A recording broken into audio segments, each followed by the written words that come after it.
Hello, I'm Dr. Balthazar. Hope everyone had a lovely Valentine's Day, but now we're into March, so Denis Villeneuve, whose name translates into Dennis New Cities, Dune Part 2 has stormed into theaters, cleaning house at the box office. Good follow-up to his Part 1 from 2021. Quite the spectacle on the big screen. By all means, check it out. I'd say more on it, but seemingly every content creator with a tertiary connection to film has made a review or recommendation already. So I'm going to shrug and say, hey, I got nothing to add to all that. But I'm a little confused as to where the Sci-Fi Channel's Dune miniseries from 2000 has disappeared off to. Try to find a streaming service that carries it. Unless it turns up after I publish this video, it's nowhere to be found. Could be that it's like abandonware or something. I mean, there's a channel on YouTube that doesn't own the rights, but has uploaded the miniseries and its sequel and haven't been copyright claimed, so probably that's the case. I'll link in description. But Frank Herbert's Dune is a hot IP at the moment. Books, video games, documentaries, even that trash movie from 1984 are all being capitalized on for some of that sweet Dune action. Because that's what you do when the iron is hot. You strike the motherfucker. Now, an argument can be made that a 20-year-old made-for-TV production by a channel that has always been pretty Bush League is going to disappear into the ether, only to be picked up, dusted off, and uploaded onto the interweb by its fans. But it's still a little surprising there isn't a streaming service in the Western world running those miniseries. I have an opinion on why this is the case, steeped in pure speculation and fake doctor bullshit. But first, a breakdown of the Sci-Fi Channel's Dune miniseries from 2000, for those of you that are interested in how them folks got after the IP. Actually, in the spirit of making a multi-part series, I'm going to get after some context and storyline in this video and analyze the characters, world building, and themes in a follow-up video, with a bit more compare and contrast between the different Dune productions. If you're sticking around, thanks for your time. Love your face. Like, subscribe. Future content, baby. Future content.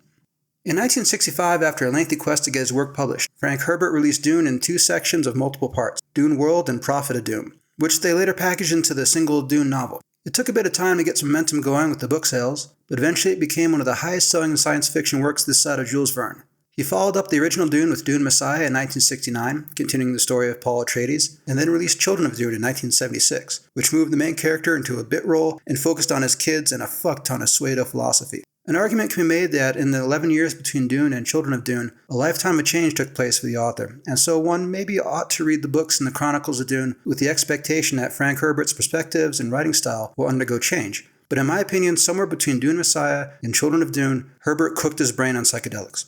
I mean, I enjoy theories related to philosophies on the human person, but Children of Dune is like listening to someone who has done far too many drugs and is all sorts of lost in their own mind, just gibbering, semi-coherent nonsense. It's a slog of a read.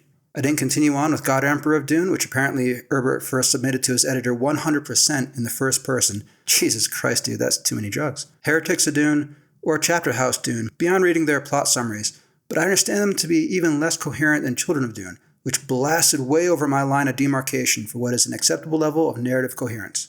I also didn't read the works of his son Brian Herbert or author Kevin J. Anderson, who continued the Dune series with another 17 novels of prequels, sequels, and spin-offs, though my understanding is they make a hell of a lot more sense than the last 4 of Frank's novels. But goddamn, that is a really low bar to get yourself over right there. In 1974, a movie by Alejandro Jodorowsky of El Topo Surrealism fame almost happened but didn't, earning it a Nicolas Cage and Superman Returns What If notoriety, a documentary in 2013 explored. You can watch that on Max if you so desire.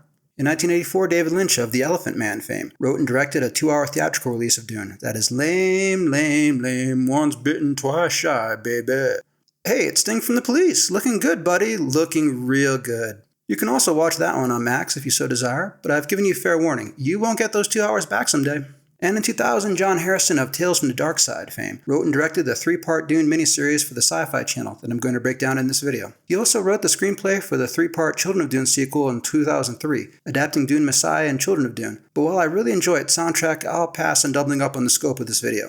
Anyway, the first Dune miniseries was produced on a budget of $20 million and averaged about 3 million viewers in each of the 3 nights it first aired, making it one of the most successful in-house ventures the Sci-Fi Channel ever undertook. And as far as made-for-television productions are concerned, it's in my Hall of Fame along with Stephen King's It. Though I recognize that's like a nicest guy in prison kind of award.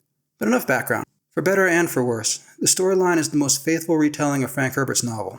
I'd say the crappy 1984 Dune is an abridged Dune.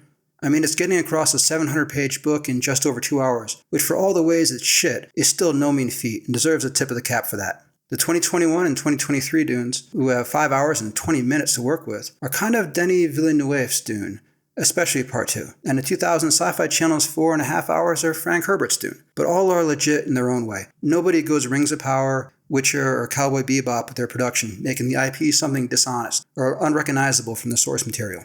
Anyway, episode 1 of 3 starts off on a transport ship headed to Arrakis. With $20 million to work with, we don't have a multitude of sets. The impressive cinematography portraying various planets like Caladan or Gades Prime, and the special effects and costumes are what they are for television in the year 2000.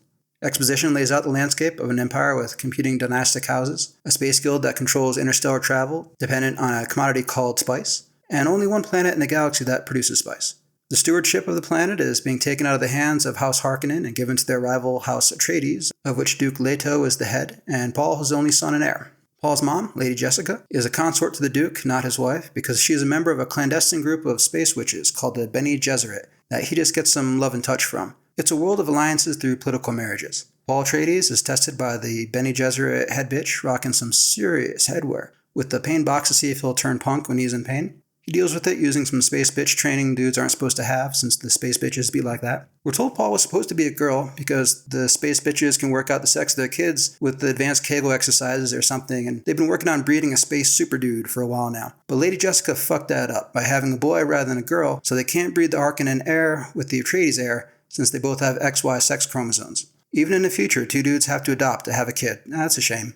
The villains are introduced, Baron Harkonnen and his nephews Beast Raban and Feyd-Rautha. They're pissed about getting the boot from the planet that makes all the space bucks, but they have a plan to smoke the Atreides. The natives of the desert planet Arrakis are introduced. They're called the Fremen, identifiable by their blue eyes. Duke Leto is presented as a man of honor. The Emperor and rival houses harbor fear and jealousy toward, which is reinforced when he helps save some crewmen harvesting spice from a ginormous space worm. CGI on par with PlayStation 1 cutscreens there. Paul is almost assassinated, but he works it out. A quick space jamboree introduces us to the Emperor's hot daughter, Irulan. The space trader that's been hinted at on more than a few occasions incapacitates Duke Leto and drops the shield wall around the Atreides base, and the Harkonnen squash their ass with help from the Emperor's super space soldiers, the Sardaukar. Cool names in this IP. Space Trader puts a fake space tooth filled with space poison in the Duke's mouth to give him a chance to smoke his rival when the Baron comes to gloat. He almost gets him, but he doesn't. Paul and his mom are deposited into the desert to die. They escape with some help, and part 1. The second episode opens with the mother-son combination who look like they're pretty close to the same age, wandering the desert. They get picked up by the Fremen, but it's touch and go if they'll be accepted into the group. Love interest named Chani is introduced. One of the Fremen is butthurt about being slapped like a bitch by Paul, so he demands that they have a diaper fight, which they do. Both Paul and his mom have a rite of passage moment, wherein they're unwittingly placed in a scenario in which they can either die honorably or do something terrible to survive and hope they can learn to live with themselves and make it right in the future somehow. This sort of thing is great for debating the fine line of morality. When does my own survival come at a price that's too high for my soul to pay? You don't want to die, but you don't know how to take a life. This choice comes from Paul in the diaper fight. He learns it's to the death after it's already begun, so he can either let this dude kill him and die honorably, or survive by doing something terrible, by killing the guy. They completely fuck up this morality question by having the encounter end in an almost accidental death, caused in greater part by the victim than Paul, letting him off the hook for that decision. Worm travel is introduced. Fremen raids in the Harkonnen get underway. Beast Raban is reinforced as a savage brutalizing the population. And Baron Harkonnen reveals his plan to create conditions of misery and oppression that Feyd-Rautha can inherit in a savior role for the local population. The Fremen already have a savior prophecy in their cultural traditions, courtesy of the space bitches, and it's foreshadowed that Paul is the one who fits the bill. He's also having visions to that effect. Lots of world mechanics are explained, like the random sand bombs that blew up Chani's dad. The role of Irulan is expanded from the novel to reinforce narrative points such as the Emperor's complicity in the liquidation of House Atreides, and the episode ends with Lady Jessica's rite of passage. In her case, to survive, she agrees to become the Reverend Mother of the Fremen, but finds out after she's committed to the idea that she needs to drink poison to do so. So like Paul, she's committed to something she maybe should have understood the consequences of, but didn't, and now she can either die honorably or survive by doing something terrible, by drinking the poison and causing irreparable harm to her unborn daughter. Villeneuve's Dune managed to completely fuck up this question of morality by having someone force her to drink the poison against her will, letting her off the hook with that decision, but sci-fi got it right. Strange that nobody making a Dune movie grasped the significance of having both characters choose their own lives over their own humanity. These aren't insignificant decisions. Anyway, Jessica knocks back the poison and becomes the new Reverend Mother, and Episode 2. Episode 3 opens with more Fremen raids in the Harkonnen, and ooh, Paul now has the hairstylings of the man instead of the boy. He looks at least 15 minutes older. Must be years have gone by. And yeah, they sure have. Chani and Paul have an infant son, and his sister Alia is about preschool age. Feyd-Rautha attempts to assassinate his uncle, the Baron, illustrating more similarities and differences between Paul and Feyd. While they're both capable heirs to their respected houses, Paul was ever the dutiful son, while Feyd tries to usurp his surrogate father. Exposition repeats how the Baron's plans parallel Paul's plans to create havoc on Arrakis in order to bring the Emperor into town and push him off the throne before giving the planet a savior messiah to hero worship. House Atreides and House Harkonnen are basically the same people, with the same line of thinking, just a different value system. Two sides of the same coin. Paul's old combat teacher, Gurney Halleck, returns and tries to kill the Reverend Mother Jessica, believing she was the space traitor. Paul didn't see this coming in his space visions, so he feels like he needs to level up his brain. Hey, Frank Herbert thinks it's a good idea to do more psychedelic drugs. That's a shock. The most prized possession in the universe, a kind of a drug, which is a strange indictment on the part of Herbert, if you ask me. He drinks the water of life and supercharges his space visions. Now he can see past, present, and future, meaning his actions from here on out are no longer tied to chance. Whatever he does because he knows the end result, and it's his intentions and the grander future of humanity that are the mystery, at least to the audience. The problem of Paul leading the Fremen without killing his homeboy Stilgar is sidestepped by him declaring himself the Duke of Arrakis. So, the ultra-conservative, xenophobic tribal people who have followed him thus far solely because of his connection to local customs, traditions, and prophecies are now backing him because he's claimed a lineage title from another planet that means fuck all to their culture. Okay, sure. Wrote yourself into a corner there, didn't you, Frank? The Emperor arrives and his Sardaukar troops in their Bonnie bonnets kill Paul's infant son and capture young Alia. The final battle begins. Alia kills the Baron with the poison needle. An angry mob kills Beast Raban. The Fremen win before things can pop off to Volume 11 with the other great houses getting in the mix, and Paul claims the Emperor's throne. Feyd-Rautha ain't having that shit, so he challenges him to a duel. The Emperor backs him as his champion, and they have a winner-takes-all fight that Paul already knows the outcome of because he can see all possible futures, so try not to think about that. You know, in the novel, the Bene Gesserit space bitches implanted a fail-safe password on old Feyd-Rautha. So if someone says the magic word, he becomes paralyzed. Paul had the option of dropping that trump card on him during their duel, but it would have elevated the powers of the Bene Gesserit and put him in their debt. Not to mention, showed he's a pussy who cheats. But for whatever reason, none of the three productions wanted anything to do with the concept, which is too bad. I mean, after paralyzing Homeboy, maybe get in a little concho before you smoke his ass. Concho is a prank common to East Asia, whereby one clasps their hands together in the shape of an imaginary gun and drives it up an unsuspecting victim's ass, yelling, Concho! そしてその指で勝利を勝ち取るのだ、艦長! Sting isn't worrying himself about a little concho, are you, Sting? Sting's Feyd-Rautha can handle a little concho. Taste a concho there, Matt Kiesler? Matt Kiesler's Feyd-Rautha knows a bit about the concho. Austin Butler? Concho? I'm feeling like that's a no on that one. Fine. No concho for Butler's Feyd-Rautha. Whatever. Have it your way. Anyway, they throw down. Feyd tries to cheat using poison that would also cause paralysis, and let him get in a little concho of his own before taking home the big W, illustrating the differences in the two characters' character, had they bothered to include Paul's rejection of the opportunity to cheat, but oh well, who needs to develop themes through patterns of similarity and contrast? Paul wins the duel, takes Irulan as wife, becomes emperor. Story ends with a reminder that the marriage is just a loveless political one, and Paul and his deceased baby's mama will live happily ever after, though very few couples stay together after the loss of a child, especially when one of them had the power to prevent the infant's death and didn't for reasons not yet revealed. Roll credits. I'm going to explore characters, world building, and themes in a follow-up video, but to get back middle to the front, don't front, on why this miniseries can't be found on any streaming services when it's really entertaining, and everything Dune is garnering interest and making money. Indifference is probably the boring but most likely answer.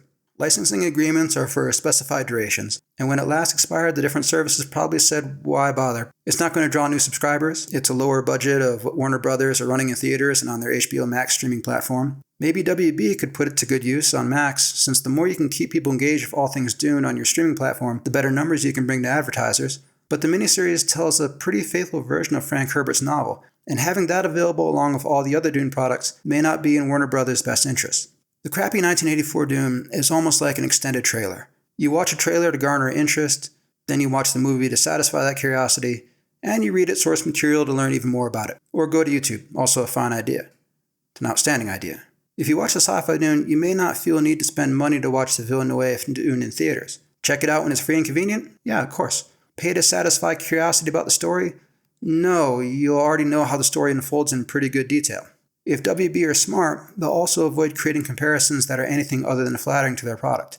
Everything related to film style, cinematography, mise-en-scène, editing, sound, the Villeneuve Dune just crushes. A-list actors versus B-siders, a budget of $355 million compared to a budget of $20 million, and all that goes of being modern versus 20 years dated. But set all that aside, and look at just the stories. And the sci-fi Dune is more faithful to the novel. Are the changes Villeneuve made an improvement? Maybe. But it's not a guarantee everyone will say yes. Are the changes Villeneuve made in good faith? Or are they agenda-driven? The culture wars are pivoting at the moment, and you don't want the association of a Disney agenda fastening itself to your project. If ignoring another rendition of the story you're telling lets Warner Brothers sidestep fair or unfair accusations of pushing social politics, well, fuck it, one less headache. Or maybe it's all just indifference. I don't know, who knows. Anyway, that's my thought for the day. If you have an interest in 3-part made-for-television movies, why the fuck would anyone on the planet have an interest in 3-part made-for-television movies? What the fuck did I just say? Jesus Christ. But if you did have such an interest, my prescription would be Stephen King's Storm of the Century.